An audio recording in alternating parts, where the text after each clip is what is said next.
हाँ जी बच्चे, chapter start कर रहे हैं बच्चे, अकाउंटिंग फॉर शेयर कैपिटल। ठीक है। और ये जो चैप्टर है ना, अकाउंटिंग फॉर शेयर कैपिटल, ये टॉपिक आप लोगों ने 12th क्लास में भी स्टडी किया हुआ है, अकाउंटिंग फॉर शेयर कैपिटल। तो आप लोगों ने ये टॉपिक 12th क्लास में भी स्टडी करा हुआ है। तो खैर चलो, जो भी है, तो ये टॉपिक हम बीकॉम प्रोग्राम, बीकॉम ऑनर्स, कोई भी बच्चा इसको रेफ़र कर सकता है, इवन सीए फाउंडेशन, क्योंकि ये टॉपिक सीए फाउंडेशन के अंदर भी है और ये टॉपिक आपका सीएस फाउंडेशन के अंदर भी है। ठीक है, तो आप इसको रेफ़र कर सकते हो। मैं बिल्कुल कोशिश करूँगा कि इसको बिल्कुल शुरुआत से बात समझाऊँ, बिल्कुल शुरू से। ठीक है, मैं ये मान के नहीं चलूँगा कि आपने इसको 12th क्लास में स्टडी करा हुआ है। जहाँ जहाँ मुझे थोड़ी सी ज़रूरत पड़ेगी मैं बोलूँगा ज़रूर कि आप 12th, ये हमने 12th में करा होगा, but I will try my best कि आपको ये वर्ड मुझे बोलना ना पड़े कि आपने 12th में पढ़ा हुआ है। ठीक है ना।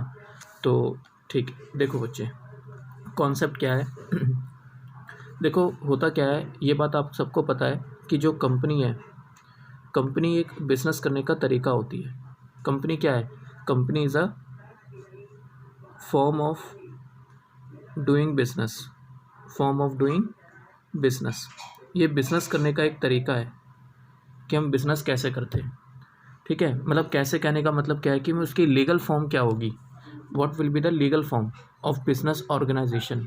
Company is a business organisation. जैसे अगर मैं ये कहता हूँ यार, मैं मान लो अकेले काम करना चाहता हूँ, तो मैं अकेले काम करूँगा तो सोल प्रोप्राइटरशिप। अगर मैं किसी के साथ मिलकर काम करूँगा, यानी कि ओनरशिप को डिवाइड करूँगा, तो उसको हम कहते हैं पार्टनरशिप, है ना। पार्टनरशिप। सोसाइटी बना के आप काम कर सकते हो। ठीक है बच्चे, सोसाइटी, कोऑपरेटिव सोसाइटी बना के आप काम कर सकते हो। सोसाइटी भी दो तरीके की होती है, एक कमर्शियल सोसाइटी होती है जो प्रॉफिट कमाने के लिए बनाई जाती है, ठीक है, और एक जो है आपस के वेलफेयर के लिए काम करती है, जैसे आपने नाम सुना होगा RWA, रेसिडेंशियल वेलफेयर एसोसिएशन। ठीक है, तो ये भी एक सोसाइटी होती है, और एक कमर्शियल सोसाइटीज़ होती हैं जो प्रॉफिट कमाने के लिए काम करती हैं। तो मैं इतनी सी बात बताना चाहता हूँ कि ये सब, जैसे आपने एक टॉपिक और सुना होगा, बॉडी ऑफ इंडिविजुअल या एसोसिएशन ऑफ पर्सन, ये बातें। ठीक है, तो ये सारी चीज़ें क्या है बच्चे, ये सब बिजनेस करने के तरीके हैं। हिंदू अनडिवाइडेड फैमिली, ये सारे टॉपिक आपने 11th-12th में स्टडी ज़रूर करे होंगे कि सोल प्रोप्राइटर किसको कहते हैं, पार्टनरशिप किसको कहते हैं, हिंदू अनडिवाइडेड फैमिली क्या होती है, society, body of individual, association of person, even company also. आपने कंपनी के बारे में भी ज़रूर स्टडी करा होगा 11th क्लास में, बिजनेस स्टडीज़ में। ठीक है, पूरा टॉपिक है 11th क्लास में, फॉर्म ऑफ बिजनेस ऑर्गेनाइजेशन के नाम से। तो खैर चलो, जो भी है वो हम ऑलरेडी स्टडी कर रहे हैं, तो ठीक है। चलो अब मेन मुद्दे पे आते हैं, बात पे। तो जैसे इसमें मैंने आपको कंपनी के बारे में समझाना है। कंपनी क्या चीज़ है बच्चे? कंपनी बस एक बिज़नेस करने का तरीका होती है। बस हाँ, ये होता है कि कंपनी इनकॉर्पोरेट करानी पड़ती है। मतलब क्या कि आप अगर कंपनी के टैग के साथ काम करना चाहते हो तो आपको रजिस्ट्रेशन करवाना पड़ेगा। समझ आया मैंने क्या बोला? विदाउट रजिस्ट्रेशन कंपनी नहीं बनाई जा सकती। कंपनी का स्टेटस, मैं ऐसा भी बोल सकता हूँ कि कंपनी का स्टेटस हमें कब मिलता है, जब हम रजिस्ट्रेशन करवाते हैं। अब क्वेश्चन अराइज होता है कि रजिस्ट्रेशन कहाँ करवाना है जाके, तो रजिस्ट्रेशन कहाँ करवाना है, जैसे मैं आपको कहता हूँ यार प्रॉपर्टी का रजिस्ट्रेशन होता है, तो हम किसके पास जाते हैं प्रॉपर्टी के रजिस्ट्रेशन के लिए? रजिस्ट्रार के पास, प्रॉपर्टी रजिस्ट्रार के पास। तो ऐसे ही अगर हमें कंपनी का रजिस्ट्रेशन करवाना है तो मुझे कंपनी के रजिस्ट्रार के पास जाना पड़ेगा, जिसको हम कहते हैं registrar of company, registrar of company. ठीक है बच्चे, और इसको हम शॉर्ट में ROC कहते हैं। ROC का सिंपल मतलब क्या है बच्चे? Registrar of company. ठीक है जी। और एक बात और बता देता हूँ कि कंपनी जो है, कंपनीज एक्ट, क्योंकि होता क्या है ना कि जैसे हम रजिस्ट्रेशन करवाते हैं, प्लीज़ सुनना मेरी बात, जैसे ही हम कंपनी रजिस्ट्रेशन करवाएंगे तो लॉ के तहत उसको एक जो है अलग पहचान मिल जाती है। मतलब लॉ की नज़र में कंपनी एक सेपरेट पर्सन मानी जाती है। तो उस सेपरेट पर्सन को गवर्न करने के लिए, उसको कंट्रोल करने के लिए कंपनीज एक्ट 2013 बनाया गया है। आप ये भी कह सकते हो कि जितनी भी कंपनीज़ हैं, ठीक है, जो भी, मतलब जितनी भी नहीं, ऐसा बोलना चाहिए कि जो भी कंपनीज एक्ट 2013 में रजिस्टर्ड है, या उससे पहले जो कानून बना हुआ था कंपनीज एक्ट 1956, मतलब सीधी सी बात है, कंपनीज एक्ट में अगर रजिस्टर्ड है तो उनको कंट्रोल करने के लिए कंपनीज एक्ट फॉलो करना पड़ता है। क्योंकि जैसे ही आपने कंपनी बनाई, रजिस्ट्रेशन करवाया, तो लॉ की नज़र में कंपनी को एक सेपरेट पर्सन माना जाता है, सेपरेट लीगल एंटिटी होती है।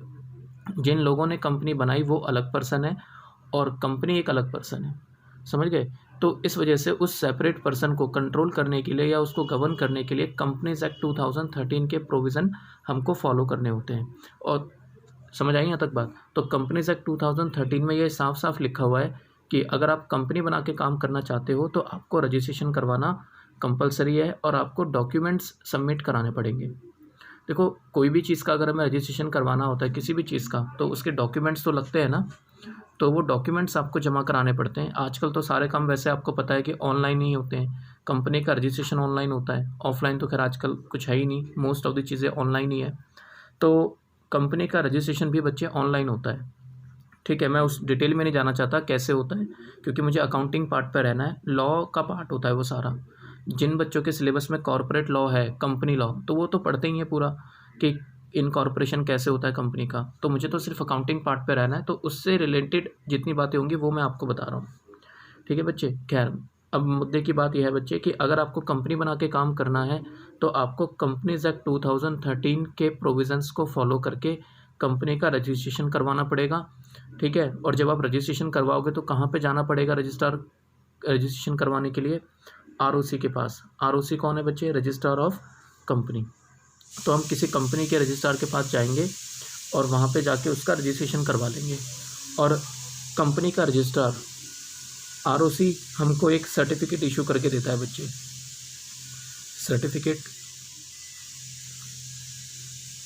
Certificate of incorporation.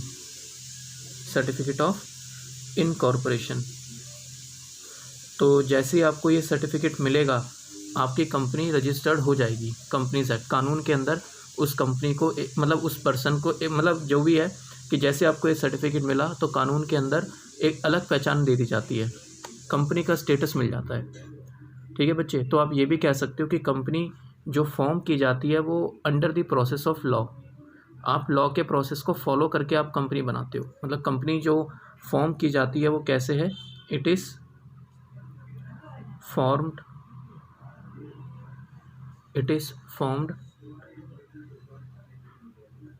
Under the process of law. तो आप लॉ के प्रोविज़न्स को फॉलो करके रजिस्ट्रेशन मतलब कंपनी इनकॉर्पोरेट कर सकते हो बच्चे। और ये लॉ कौन सा लॉ है? ये लॉ कंपनीज एक्ट 2013 है, ठीक है। खैर चलो, तो ये बात है। तो अच्छा मुझे बताओ एक बार फिर से कि अगर हमें कंपनी बनानी है तो मुझे किसके पास जाना पड़ेगा? कंपनी के रजिस्ट्रार के पास, ठीक है। डॉक्यूमेंट्स लेके, मान के चलो ऑफलाइन है, वैसे तो आपको पता है ऑनलाइन है ही, बट कॉन्सेप्ट समझाना है तो इसलिए मैं आपको बात बता रहा हूँ, ठीक है। तो हमें रजिस्ट्रार के पास जाना पड़ेगा डॉक्यूमेंट्स लेके। कंपनीज एक्ट 2013 में डॉक्यूमेंट्स भी बताए हुए हैं कि आपने ये डॉक्यूमेंट सबमिट कराने हैं, ठीक है बच्चे। तो जब हम रजिस्ट्रार के पास डॉक्यूमेंट लेके जाते हैं तो उसमें से 2 सबसे इम्पॉर्टेंट डॉक्यूमेंट होते हैं। समझ आया मैंने क्या बोला? 2 सबसे इम्पॉर्टेंट डॉक्यूमेंट होते हैं कंपनी की लाइफ में, है ना। मैं लिख देता हूँ बच्चे कि there are 2 important document, 2 important, तो देयर आर 2 इम्पॉर्टेंट डॉक्यूमेंट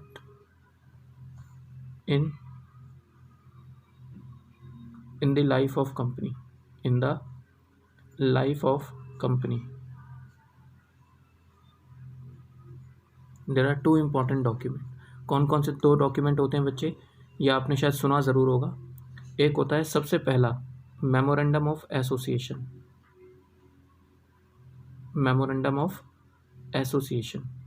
जिसको हम शॉर्ट में MOA के नाम से जानते हैं। मेमोरेंडम ऑफ एसोसिएशन, इसको शॉर्ट में हम क्या बोलते हैं बच्चे? MOA बोला जाता है, मेमोरेंडम ऑफ एसोसिएशन। और एक डॉक्यूमेंट होता है सबसे important, article of association, that is article of association, जिसको हम शॉर्ट में AOA के नाम से जानते हैं। आर्टिकल ऑफ एसोसिएशन, AOA, ठीक है जी। तो AOA के बारे में मैं बीच में बताऊंगा आपको, ठीक है। मैं थोड़ा सा आपको मेमोरेंडम ऑफ एसोसिएशन के बारे में बताना चाहता हूँ बच्चे। मेमोरेंडम ऑफ एसोसिएशन कंपनी के लाइफ में सबसे पहला आप ये कह लो कि सबसे इम्पॉर्टेंट डॉक्यूमेंट होता है।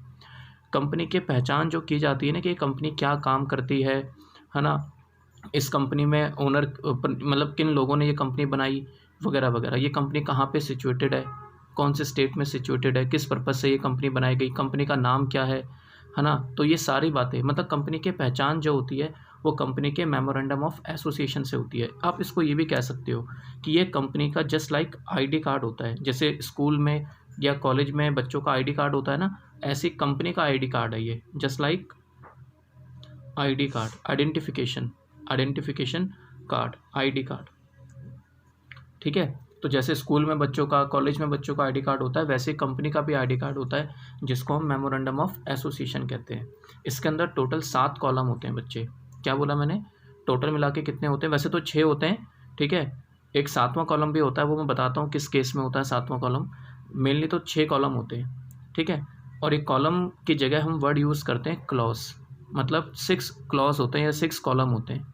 ठीक है, जिससे ये पहचान होती है कि कंपनी का नाम क्या है, कंपनी कहाँ पे सिचुएटेड है, कंपनी किस पर्पज़ से बनाई गई, ठीक है, कंपनी की लायबिलिटी कितनी है, मतलब वगैरह वगैरह, ये सारी बातें होती हैं।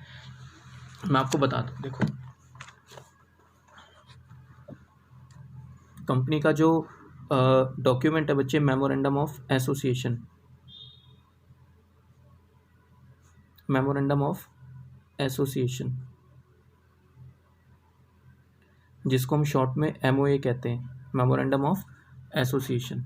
तो इसमें कुल मिला के 7 क्लॉज, वैसे तो 6 क्लॉज होते हैं, 6 क्लॉजेस जिससे कंपनी की पहचान होती है।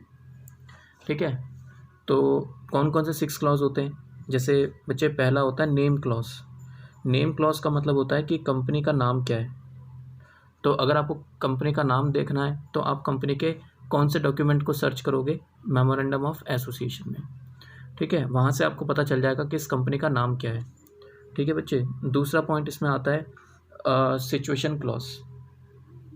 सिचुएशन क्लॉज का मतलब होता है कि कंपनी कौन से स्टेट में सिचुएटेड है, कहाँ पर आपकी कंपनी इनकॉर्पोरेट है, कौन से स्टेट में इनकॉर्पोरेट है। तो कंपनी को अपना स्टेट बताना होता है कि वो किस स्टेट में इनकॉर्पोरेटेड है।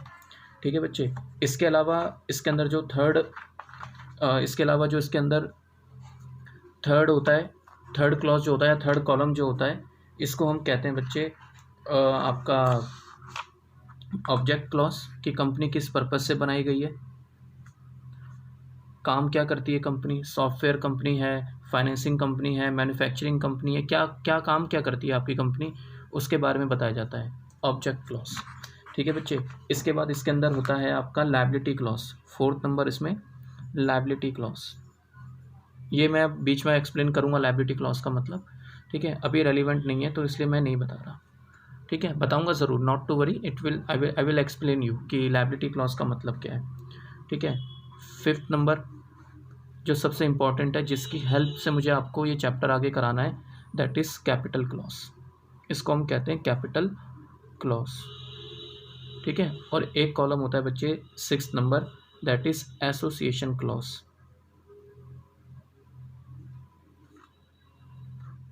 Association clause. ठीक है, और एक और क्लॉज होता है नॉमिनी क्लॉज, लेकिन वो नॉमिनी होता है OPC कंपनी के केस में, नॉमिनी क्लॉज। लेकिन नॉमिनी क्लॉज किस केस में होता है बच्चे, OPC कंपनी, 1 पर्सन कंपनी, तो उस केस में होता है। खैर मुझे उससे कोई मतलब नहीं बच्चे, मुझे तो आपको ये पॉइंट लेके इस चैप्टर को समझाना है, कैपिटल क्लॉज। ठीक है, क्या चीज़ है ये 7 क्या चीज़ है बच्चे, ये 7 कॉलम होते हैं इस डॉक्यूमेंट के अंदर। तो जब भी हम कंपनी इनकॉर्पोरेट करने के लिए रजिस्ट्रार को ये डॉक्यूमेंट सबमिट कराते हैं तो आपको ये सारे कॉलम भर के देने होते हैं। ठीक है जी, तो बताना पड़ता है कि आपकी कंपनी का नाम क्या रखना चाहते हो, सिचुएशन क्लॉज कहाँ पर सिचुएटेड है, ऑब्जेक्ट क्लॉज किस पर्पज़ से बनाई जा रही है, ठीक है, लायबिलिटी क्लॉज, कैपिटल क्लॉज, ये भी बताना पड़ता है। ये क्या चीज़ होती है, इससे मेरे को आपको चैप्टर आगे समझाना है। कैपिटल क्लॉज का मतलब ये होता है बच्चे कि हम यहाँ पे जितना भी इस कॉलम के अंदर हम अमाउंट लिखते हैं कि हमें कंपनी का रजिस्ट्रेशन कितने अमाउंट से कराना है। समझ आया मैंने क्या बोला, आज की डेट में बिज़नेस आसान करने के लिए अमाउंट स्पेसिफाई नहीं है। आप समझ रहे हो मैं क्या बोल रहा हूँ, एक कॉन्सेप्ट है, जैसे आपने शायद सुना भी होगा, ease of doing business, ease of doing business, business करना आसान है ना, ये हमारी गवर्नमेंट का कॉन्सेप्ट है, ईज़ ऑफ डूइंग बिजनेस। तो जिसके तहत ये बोला गया कि कोई भी कंपनी, अगर कोई भी पर्सन आज अगर 10 रुपये से कंपनी बनाना चाहता है तो गवर्नमेंट फ़ीस अलग है, मैं उसकी बात नहीं कर रहा, ठीक है। अगर कोई 10 रुपये से कंपनी इनकॉर्पोरेट करना चाहता है तो वो 10 रुपये से भी कंपनी इनकॉर्पोरेट कर सकता है। मतलब कैपिटल कितनी रखना चाहता है, 10 रुपये, तो वो भी कर सकता है, क्योंकि कोई भी अमाउंट स्पेसिफाई नहीं है। जब आप कॉर्पोरेट लॉ पढ़ोगे ना, कंपनी लॉ, तो उसमें प्राइवेट कंपनी, पब्लिक कंपनी की जब आप डेफिनेशन पढ़ोगे तो उसमें ये साफ साफ लिखा हुआ है कि कंपनी का रजिस्ट्रेशन हमें कितने अमाउंट से कराना है।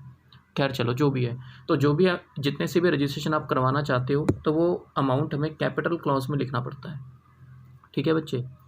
तो ये चीज़ होती है, और जितना अमाउंट आप यहाँ लिखोगे ना कैपिटल क्लॉज के अंदर, आप जितना अमाउंट लिखोगे बच्चे, वो अमाउंट आप मैक्सिमम टू मैक्सिमम पब्लिक से डिमांड कर सकते हो, अगर आपकी पब्लिक कंपनी है तो।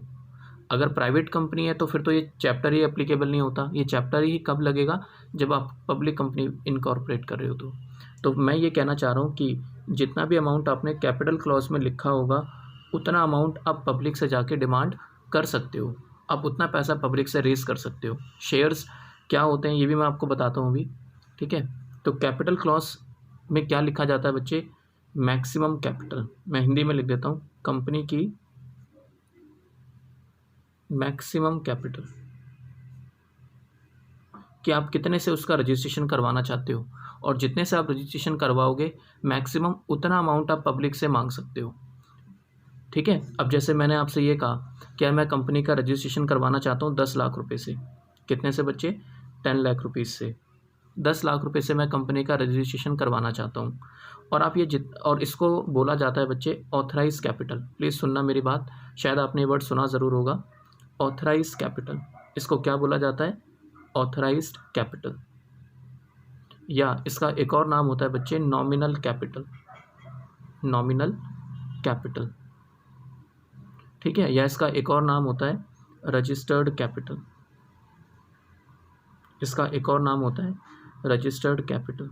तो आप इसको ऑथराइज कैपिटल कह लो, आप इसको नॉमिनल कैपिटल कह लो, या इसको आप रजिस्टर्ड कैपिटल कह लो, एक ही बात है बच्चे, ठीक है। तो ऑथराइज कैपिटल इसको इसलिए बोला जाता है कि कंपनी का मेमोरेंडम कंपनी को ऑथराइज करता है, इन कंपनी को अथॉरिटी देता है कि आप इतना पैसा पब्लिक से रेज कर सकते हो, या फिर ऐसे समझो कि जितने अमाउंट से कंपनी का रजिस्ट्रेशन हुआ है that is called registered capital. तो एक ही बात है बच्चे, आप इसको ऑथराइज कैपिटल कह लो, रजिस्टर्ड कैपिटल कह लो, नॉमिनल कैपिटल कह लो, एक ही बात है। इवन आप इसको मैक्सिमम कैपिटल भी कह सकते हो। मैक्सिमम मैं इसलिए कह रहा हूँ क्योंकि 10 लाख रुपए से ज़्यादा आप शेयर्स इशू, मतलब 10 लाख रुपए से ज़्यादा आप डिमांड नहीं कर सकते, मैक्सिमम 10 लाख। तो ये मैक्सिमम कैपिटल भी बोला जा सकता है। हाँ, अगर आपको पैसे की ज़रूरत ज़्यादा पड़ गई, आप इसको इंक्रीज़ करना चाहते हो तो आप इंक्रीज़ भी कर सकते हो, फिर वो अलग कॉन्सेप्ट हो जाता है, वो थ्योरेटिकल कॉन्सेप्ट है लॉ के प्रोविज़न से, ठीक है। मैं ये कहना चाहता हूँ कि आप इनिशियली जब कंपनी का रजिस्ट्रेशन करवाते हो तो उस टाइम पर हमें बताना पड़ता है कंपनी के रजिस्ट्रार को, और ये कैपिटल, ये जो ऑथराइज कैपिटल है, ये जितनी ज़्यादा आप रखोगे ना बच्चे, कंपनी, समझे मैंने क्या बोला, आप इसको जितनी ज़्यादा रखोगे उतनी ज़्यादा स्टैम्प ड्यूटी फ़ीस होती है, रजिस्ट्रार की फ़ीस भी उतनी ज़्यादा होती है। समझ आया मैंने क्या बोला? मैं ये कहना चाहता हूँ बच्चे कि उतनी ज़्यादा ROC की फ़ीस होती है, जितनी ज़्यादा आप इसको रखना चाहते हो ना, जितना ज़्यादा आप इसको मतलब कैपिटल रखना, मान लो आप इसको कहते हो जी मैं तो 1 करोड़ से रजिस्ट्रेशन करवाऊँगा, तो इसका मतलब ये है कि आप पब्लिक से 1 करोड़ रुपए डिमांड कर सकते हो मैक्सिमम। इसका मतलब ये नहीं है कि आपको कंपनी के रजिस्ट्रार के पास जाके 1 करोड़ रुपए जमा कराने पड़ेंगे, नहीं, आपको एक अथॉरिटी मिल जाएगी कि आप 1 लाख रुपए, 1 करोड़ रुपए जो है पब्लिक से डिमांड कर सकते हो। बात समझ आई मेरी बात यहाँ तक? तो ये चीज़ होती है बच्चे। तो ऑथराइज कैपिटल किसको कहते हैं? Authorise capital is the maximum capital which can be raised by company from the public, ठीक है जी। और इसको हम शेयर कैपिटल वर्ड यूज़ करते हैं। कंपनी के केस में हम वर्ड कैपिटल की जगह वर्ड क्या यूज़ करते हैं बच्चे? Share capital, registered share capital या नॉमिनल शेयर कैपिटल। कंपनी के केस में हम वर्ड कैपिटल यूज़ ना करके शेयर कैपिटल यूज़ करते हैं। क्यों करते हैं ये भी मैं आपको आगे बता दूंगा। आई होप आपको बात समझ आई हो। तो मैं ये कंक्लूड करता हूँ, मुद्दे की बात यह है बच्चे कि कंपनी का जो डॉक्यूमेंट है मेमोरेंडम ऑफ एसोसिएशन, उसके अंदर एक क्लॉज होता है जिसको हम कहते हैं कैपिटल क्लॉज। तो इस कैपिटल क्लॉज के अंदर जितनी कैपिटल लिखी जाती है, जितना अमाउंट इसमें लिखा जाता है, उतना अमाउंट हम पब्लिक से डिमांड कर सकते हैं। आपको एक अथॉरिटी मिल जाती है कि हम पब्लिक के पास जाके इतना अमाउंट रेज़ कर सकते हैं।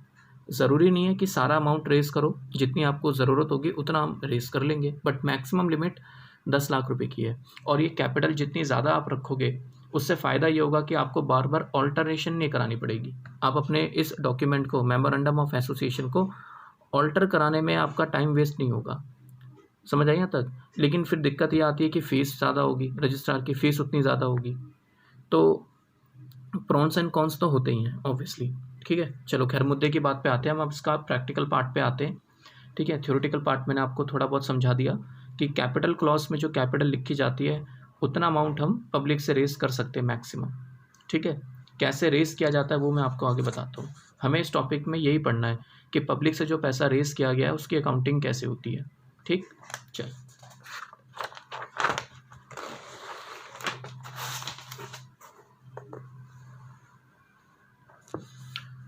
हाँ, देखो बच्चे, तो कंपनी की जो मैंने कैपिटल रखी, जैसे मैं आपको एग्जांपल ले रहा था कि भाई ऑथराइज कैपिटल,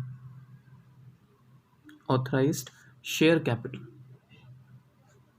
कंपनी की जो ऑथराइज शेयर कैपिटल है वो हमने रखी, मान लेते हैं बच्चे 10 लाख रुपए। कितना? 10 लाख रुपीज़, 10 लाख रुपए। तो ये कंपनी की नॉमिनल कैपिटल या कंपनी की ऑथराइज कैपिटल या रजिस्टर्ड कैपिटल एक ही बात है। अब मुझे एक बात सोच के बताओ, अगर ये पैसा कंपनी किसी एक पर्सन से मांगती है, मान लो मेरे से मांगती है, तो क्या मेरे पास इतना पैसा है कि मैं 10 लाख रुपए इकट्ठा पे कर दूं? ठीक है बच्चे, नहीं है मेरे पास। मैं साफ कह रहा हूँ, मेरे पास इतना पैसा नहीं है कि कंपनी अगर मेरे पास आती है और मेरे से कहती है जी 10 लाख रुपए दे दो, ठीक है, हम इससे बिजनेस करेंगे और जो कमाएंगे उसका हिस्सा आपको भी देंगे। तो मैं तो ये बोलूँगा जी मैं इतना पैसा तो इन्वेस्ट नहीं कर सकता, 10 लाख रुपए देना बड़ा कॉस्टली पड़ जाता है।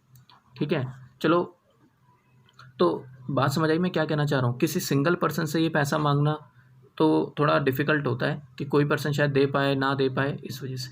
तो कंपनी क्या करती है, अपनी इस कैपिटल को, प्लीज़ ध्यान से सुनना, कंपनी इस कैपिटल को छोटे छोटे पार्ट्स में डिवाइड कर देती है, स्मॉल पार्ट्स में डिवाइड कर देती है, या स्मॉल यूनिट्स में इसको डिवाइड कर देती है। समझ आया मैंने क्या बोला?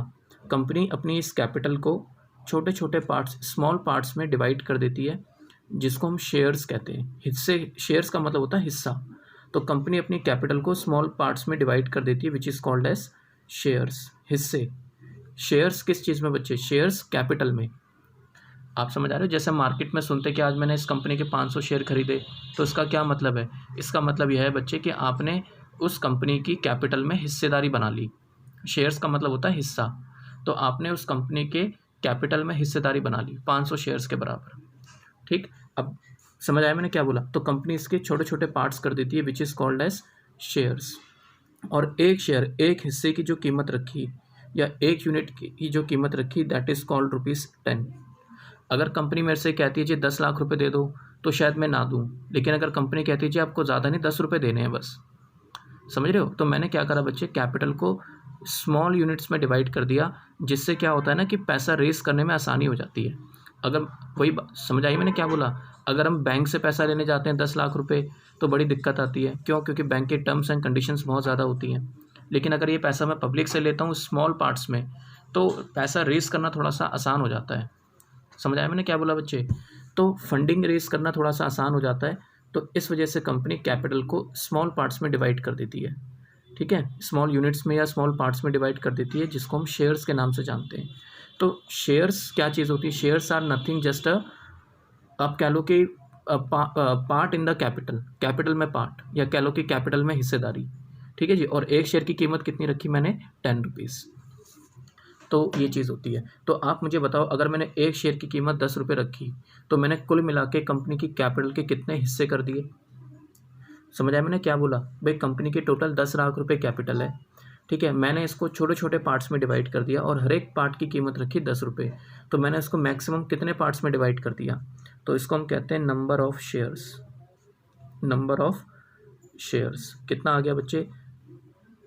10 लाख डिवाइडेड बाय 10, 10 रुपये का एक है ना, तो इसको डिवाइड करके कितना आ गया बच्चे? 1 लाख रुपये। 1 लाख शेयर्स आ गए, मतलब मैंने 1 लाख हिस्से कर दिए। तो इसका मतलब ये हो गया कि कहाँ मैं ये सोच रहा था कि यार मैं खाली एक पर्सन से 10 लाख रुपए ले लूँ, अब मैंने क्या करा, उसको छोटे छोटे पार्ट्स में डिवाइड करके 1 लाख हिस्से बना लिए, कंपनी के 10 लाख रुपए को मैंने कितने हिस्सों में डिवाइड कर दिया, 1 लाख हिस्से में। तो अब मेरे पास ये चांस हो गया कि मैं 1 लाख लोगों से पैसे मांग सकता हूँ, समझ रहे हो, 10-10 रुपये करके। अगर मैं एक पर्सन से 10 रुपये लेता हूँ, मान लो एक पर्सन से अगर मैं 10 रुपये लेता हूँ, तो मुझे कितने पर्सन की ज़रूरत पड़ेगी 10 लाख रुपये इकट्ठा करने में, 10 कितना 1 लाख लोगों की, है ना। तो ये वही चीज़ है। तो कैपिटल को स्मॉल पार्ट्स में डिवाइड करने से ही फ़ायदा ये होता है कि पैसा रेस करने में थोड़ा सा आसानी हो जाती है। लोग पैसा इन्वेस्ट करने में मतलब कहते हो कि लोग पैसा इन्वेस्ट करने में भी कोई दिक्कत नहीं करते, वो ये सोचते हैं यार 10 रुपये तो लगाने लगा दो, ठीक है, प्रॉफिट हुआ तो कमाई भी अच्छी होगी फिर, तो ये चीज़ होती है, ठीक है। तो फाइनली शेयर्स क्या होते हैं बच्चे, शेयर्स का सीधा सा मतलब होता है कैपिटल में हिस्सेदारी, ठीक है। तो ये चीज़ होती है। तो इसको पता है क्या बोला जाता है, ये जो एक शेयर की हमने कीमत रखी ना 10 रुपये, this is called as face value. इसको हम क्या बोलते हैं बच्चे, फेस वैल्यू, या इसका एक और नाम होता है पार वैल्यू। पार वैल्यू कह लो या इसको फेस वैल्यू कह लो, एक ही बात है। या इसका एक और नाम होता है पार वैल्यू, फेस वैल्यू, या इसका एक और नाम होता है which is called as nominal value. आप इसको फेस वैल्यू भी कह सकते हो, आप इसको पार वैल्यू भी कह सकते हो, इवन आप उसको नॉमिनल वैल्यू भी कह सकते हो, एक ही बात है बच्चे। ये जो एक शेयर की कीमत हमने रखी ना 10 रुपये, this is called face value, par value या नॉमिनल वैल्यू। आई होप आपको बात समझ आई हो। तो कंपनी ने अपनी कैपिटल के कितने हिस्से कर दिए, 1 लाख हिस्से कर दिए, 1 लाख शेयर्स, ठीक है। तो और कितने रुपए का एक है, एट द रेट ₹10 ईच, 10 रुपये का एक है। तो अगर आपको किसी कंपनी में 10 रुपये लगाने, मतलब आप ऐसा समझो कि अगर आपको किसी कंपनी, मतलब इस कंपनी का एक शेयर खरीदना है तो आपको कितने रुपये देने पड़ेंगे, 10 रुपीज़। 2 शेयर खरीदने हैं तो आपको कितने रुपये देने पड़ेंगे, 20 रुपीज़। अगर आपको 10 शेयर खरीदने हैं तो आपको कितने रुपये देने पड़ेंगे बच्चे, 100 रुपीज़, हाँ या ना। तो इस हिसाब से काम चलता है, ठीक है। तो ये चीज़ होती है। चलो एक पॉइंट और बताता हूँ मैं आपको, आप मुझे सोच के जवाब देना। मान लेते हैं कंपनी को 6 लाख रुपए की ज़रूरत है बच्चे, समझ आया मैंने क्या बोला, company needs 6 lakh rupees, company को 6 लाख रुपए की ज़रूरत है। तो आप ये बताओ कि अगर कंपनी को 6 लाख रुपए की ज़रूरत है तो कंपनी को कितने हिस्से इशू करने पड़ेंगे, मतलब कितने शेयर्स कंपनी को इशू करने पड़ेंगे फॉर 6 लाख रुपीज़। अगर एक शेयर की कीमत 10 रुपये है, 10 रुपये रखी थी ना हमने, एक शेयर की कीमत 10 रुपये, और मुझे टोटल 6 लाख रुपए रेज़ करने हैं, तो मुझे बताओ 6 लाख में से अगर मैं 6 लाख को अगर मैं 10 से डिवाइड कर दूं तो कहने से 60,000 शेयर्स, हाँ या ना। तो 60,000 शेयर्स आपको इशू करने पड़ेंगे, 10 रुपये का एक शेयर है। मैं ये कहना चाहता हूँ बच्चे कि मैक्सिमम कितने इशू किए जा सकते हैं, 1 लाख, लेकिन इशू हम उतने करेंगे जितने हमें ज़रूरत है। कंपनी को जितने पैसे की रिक्वायरमेंट होगी उसी के अकॉर्डिंग कंपनी शेयर्स इशू करती है, ठीक है जी। तो इसको पता है क्या बोला जाता है, ये जो 60,000 शेयर्स कंपनी ने इशू करे, 10 रुपये का एक है, इसका मतलब जो 6 लाख रुपए कंपनी ने पब्लिक से मांगे, इसको बोला जाता है बच्चे issued share capital. This is called as issued share capital. इसको क्या बोलते हैं हम, issued share capital. That part of authorise capital, please सुनना मेरे वर्ड, इशूड कैपिटल को हम कैसे मतलब कैसे इसको डिफाइन करते हैं, इसको हम डिफाइन करते हैं बच्चे कि it is that part of authorise capital, it is that part of authorized capital which has been issued to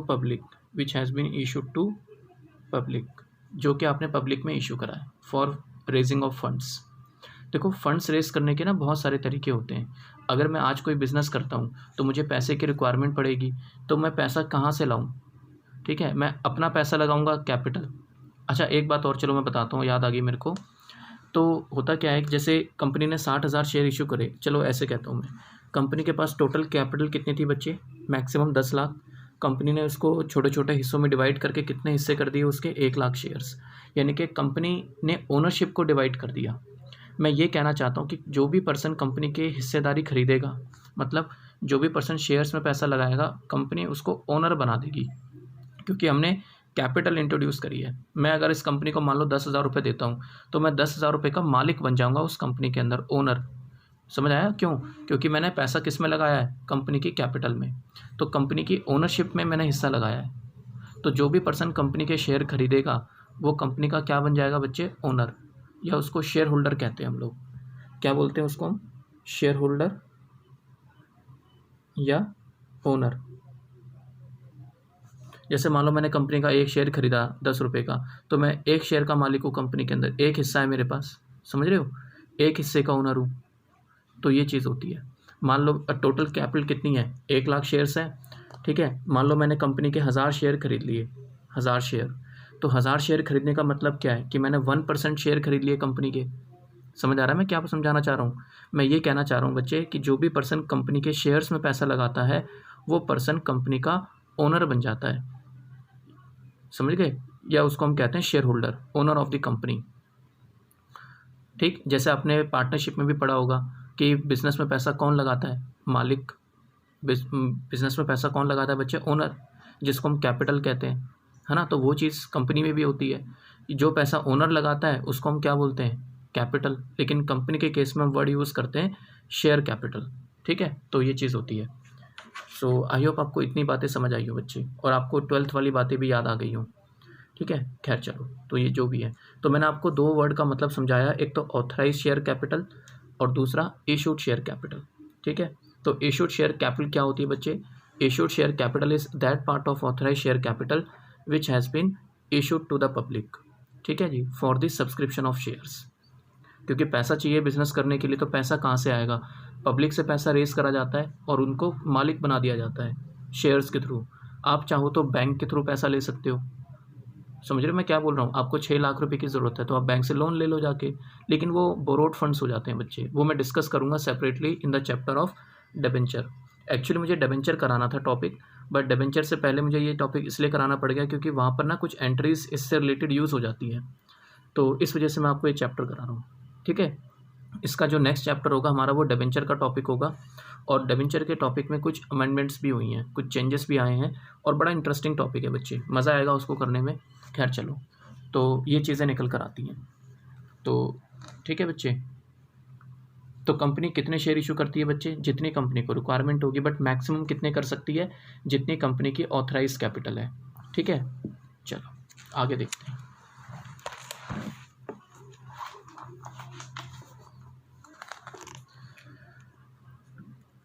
हाँ जी, देखो मान लेते हैं कंपनी की जो मैक्सिमम कैपिटल है वो 1 लाख है, 1 लाख शेयर्स, और कितने का एक है बच्चे, 10 रुपये का एक है, 10 रुपीज़ का एक,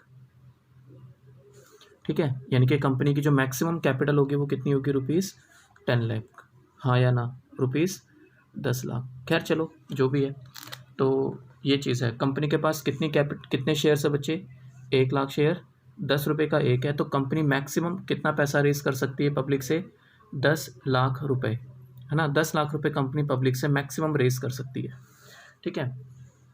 पता क्या होता है, कंपनी ये पैसा 2 तरीके से रेज कर सकती है पब्लिक से। समझ आया मैंने क्या बोला, 2 तरीके से पैसा रेज किया जा सकता है। फर्स्ट वन इन लमसम, या तो पैसा आप लमसम में ले लो, ठीक है जी, या तो पैसा आप सारा लमसम में ले लो, या फिर आप पैसा इंस्टॉलमेंट में ले लो। इन इंस्टॉलमेंट, हमारे लिए इंस्टॉलमेंट वाला केस ज़्यादा इम्पोर्टेंट है, ठीक है। लमसम वाला केस इतना इम्पोर्टेंट नहीं है। रियल लाइफ में तो सारा पैसा इकट्ठा ही आता है, इंस्टॉलमेंट का चक्कर ही नहीं होता, बट खैर चलो, रियल लाइफ की तो दुनिया ही अलग है बच्चे, ठीक है। तो कंपनी अगर ये 10 लाख रुपए रेस करना चाहती है पब्लिक से, तो 2 तरीके से रेस कर सकती है, या तो ये 10 लाख रुपए कंपनी इकट्ठा रेस कर ले इन लमसम, या फिर ये 10 लाख रुपए कंपनी इंस्टॉलमेंट में रिसीव कर ले धीरे धीरे करके, ठीक है। जैसे चलो खैर इतनी बात तो समझ आपको आ गई होगी, ठीक है। अच्छा कैसे, अब जैसे मैं ये कहता हूँ, प्लीज़ सुनना मेरी बात ध्यान से, आप मुझे सिर्फ एक बात का जवाब दो बच्चे कि अगर आपको कंपनी का एक शेयर खरीदना है, प्लीज़ सुनना मेरी बात, अगर आपको कंपनी का एक शेयर खरीदना है तो आप कंपनी को कितने रुपए जमा कराओगे। समझ आया मैंने क्या बोला। देखो कंपनी के पास मैक्सिमम कितने शेयर्स हैं, 1 लाख शेयर्स, है ना। मैं ये कहता हूँ मेरे को सिर्फ एक शेयर खरीदना है, only 1 share I want to purchase, तो मुझे ये बताओ कि मुझे कितने रुपए कंपनी में जमा कराने पड़ेंगे, कंपनी को कितने रुपए देने पड़ेंगे एक शेयर खरीदने के लिए? 10 रुपये, है ना, क्योंकि मैंने कंपनी के एक हिस्से की कीमत कितनी रखी बच्चे? 10 रुपीज़। तो मुझे 10 रुपये कंपनी को पे करने पड़ेंगे फॉर परचेजिंग ऑफ 1 शेयर। समझ आई यहाँ तक? तो 2 ऑप्शन होते हैं कंपनी के पास कि ये 10 रुपये कंपनी कैसे रेज़ करे। कंपनी ये 10 रुपये पब्लिक से इकट्ठा भी मांग सकती है, लमसम। कंपनी कहती है जी ये 10 रुपये आप इकट्ठा दे दो और मेरे से एक शेयर ले जाओ, या फिर कंपनी ये कहती है कि जी आप जो है इसको धीरे धीरे करके पे कर दो। मतलब समझ रहे हो मैं क्या बोल रहा हूँ? कंपनी हमें ये ऑप्शन देती है कि आप इसको या तो इकट्ठे दे दो 10 रुपये, या फिर आप इसको धीरे धीरे करके पे कर दो। तो जब हम इसको धीरे धीरे करके पे करते हैं ना, यानी कि इस 10 रुपये की भी कंपनी आपको हिस्से बना के दे देती है, कहती है पैसा 10 रुपये आप इंस्टॉलमेंट में दे दो, कोई दिक्कत नहीं है। समझ आई मेरी बात यहाँ तक जो मैं कह रहा हूँ? तो अब मुझे एक बात बताओ, अगर आपने कंपनी के कितने शेयर खरीदे होंगे? 10 शेयर। तो मुझे बताना कंपनी को आप कंपनी में कितने पैसा जमा कराओगे, या आप कंपनी को कितने रुपए दोगे 10 शेयर खरीदने के लिए? भाई अगर एक शेयर की कीमत 10 रुपये है और आपने 10 शेयर खरीदे तो आपको 100 रुपीज़ जमा कराने पड़ेंगे ना। समझ आ रही मेरी बात मैं क्या बोल रहा हूँ? एक शेयर की कीमत 10 रुपये है तो 10 शेयर की कीमत कितनी हो गई? 100 रुपीज़। तो आपको 10 शेयर खरीदने के लिए 100 रुपीज़ जमा कराने पड़ेंगे कंपनी के अंदर। तो ये 100 रुपीज़ कंपनी आपसे इंस्टॉलमेंट में भी ले सकती है और आपसे ये पैसा जो है वो लमसम भी ले सकती है। ये कंपनी के डिस्क्रिप्शन पे डिपेंड करता है, ठीक है। बट सिलेबस में जो है बुक्स के अंदर तो हम ये सीखते हैं कि पैसा इंस्टॉलमेंट में आता है। कंपनी 10 रुपये की भी इंस्टॉलमेंट कर देती है। ये जो एक शेयर की कीमत 10 रुपये है ना, तो इसकी भी इंस्टॉलमेंट कर देती है कंपनी, ठीक है बच्चे यहाँ तक बात? तो ये चीज़ होती है। तो जब इंस्टॉलमेंट करती है तो इंस्टॉलमेंट के नाम होते हैं अलग अलग, ये बात आपने सुनी ज़रूर होगी। पहली इंस्टॉलमेंट का नाम होता है बच्चे application money. First instalment is called as application money, ठीक है। सेकेंड इंस्टॉलमेंट का नाम होता है अलॉटमेंट मनी, अलॉटमेंट मनी। और तीसरी इंस्टॉलमेंट का नाम होता है बच्चे कॉल मनी, कॉल मनी। पहली इंस्टॉलमेंट का नाम क्या होता है? Application money. दूसरे इंस्टॉलमेंट का नाम क्या होता है? Allotment money. और तीसरी इंस्टॉलमेंट का नाम क्या होता है बच्चे? कॉल मनी, ठीक है। चलो एक बात का जवाब दो मुझे, अगर कंपनी लमसम में पैसा रेस करती है और मान लो कंपनी ने टोटल मिला के पब्लिक में 1 लाख शेयर इशू करे। देखो मैंने 1 शेयर खरीदा, किसी ने 10 शेयर खरीदे, किसी ने 15 शेयर खरीदे, किसी ने 20 खरीदे। मैं बस ये जानना चाहता हूँ कि कंपनी के पास टोटल कितना पैसा आया होगा। कंपनी के पास तो टोटल 10 लाख रुपए आए होंगे ना। समझ आ रहा है मैं क्या बोल रहा हूँ? हमें ये चैप्टर कंपनी के बुक्स में पढ़ना है कि कंपनी इसकी अकाउंटिंग कैसे करती है। हमें इस बात पे ध्यान नहीं देना कि किसने कितने शेयर खरीदे, हमें बस ये देखना होता है कि कंपनी के पास कितना पैसा आया। तो कंपनी के पास कितना पैसा आया उसके हिसाब से हम लोगों को अकाउंटिंग करनी होती है। ये नहीं देखना होता कि किसी ने 5 खरीदे, किसी ने 6 खरीदे, किसी ने 7। अरे भाई किसी ने कितने भी खरीदे हों, हमारे पास कितना पैसा आया हमें ये देखना है, ठीक। कंपनी के पास कितना पैसा आया तो हमें उस हिसाब से अकाउंटिंग करनी होती है। तो ये चीज़ निकल कर आती है, ठीक है। तो कंपनी मान लो अगर लमसम में पैसा रेस करती है इकट्ठा, तो कितना पैसा इकट्ठा आ जाएगा? टोटल 10 लाख रुपए। भाई कंपनी ने 1 लाख शेयर इशू करें, 10 का 1 है तो 10 लाख रुपए की ज़रूरत होगी कंपनी को। तो 10 लाख रुपए कंपनी के पास इकट्ठे आ जाएंगे, 10 लाख रुपीज़। एंट्री क्या पास होगी अगर ये पैसा इकट्ठा आएगा? तो हम बच्चे एंट्री पास करते हैं bank account debit, bank account debit to share capital, to share capital. ये एंट्री पास हो जाती है, बस एक सिंगल एंट्री पास करनी होती है। और बैलेंस शीट के अंदर इसका इम्पैक्ट कैसे आता है? बैलेंस शीट के अंदर यहाँ पर एक बैंक होता है और यहाँ पर आ जाता है शेयर कैपिटल। एक तरफ बैंक 10 लाख रुपीज़ और एक तरफ आपकी शेयर कैपिटल इंक्रीज़ हो जाएगी 10 लाख। बस इस तरीके से काम चलता रहता है, सिंपल। तो ऐसा कोई प्रॉब्लम नहीं आती। कंपनी के पास इकट्ठे 10 लाख रुपए आ गए। लेकिन सेकंड केस में क्या होता है? इन इंस्टॉलमेंट पैसा धीरे धीरे करके आता है। ये जो टोटल मिला के कंपनी पे 10 लाख रुपए आ रहे हैं ना, मुझे एक बात बताओ, किसी ने कितने भी शेयर खरीदे हो, कंपनी के पास तो टोटल 10 लाख रुपए ही आएंगे ना। तो ये 10 लाख रुपए कंपनी कैसे रेज कर सकती है? इंस्टॉलमेंट में। Application first installment, allotment money second installment और call money is third installment, ठीक है बच्चे। इसके ऊपर मैं सेपरेटली डिस्कस करूँगा नेक्स्ट वीडियो में ठीक है, अभी थोड़ा सा काम है मेरे को, तो नेक्स्ट वीडियो के अंदर मैं आपको इंस्टॉलमेंट के ऊपर बात करूँगा, क्योंकि हमारे सिलेबस में मोस्टली तो इंस्टॉलमेंट ही है, तो इसके हिसाब से चलेंगे कि कैसे इसकी अकाउंटिंग होती है। प्लीज़ बच्चे इतनी बात रिवाइज़ कर लेना, ठीक है।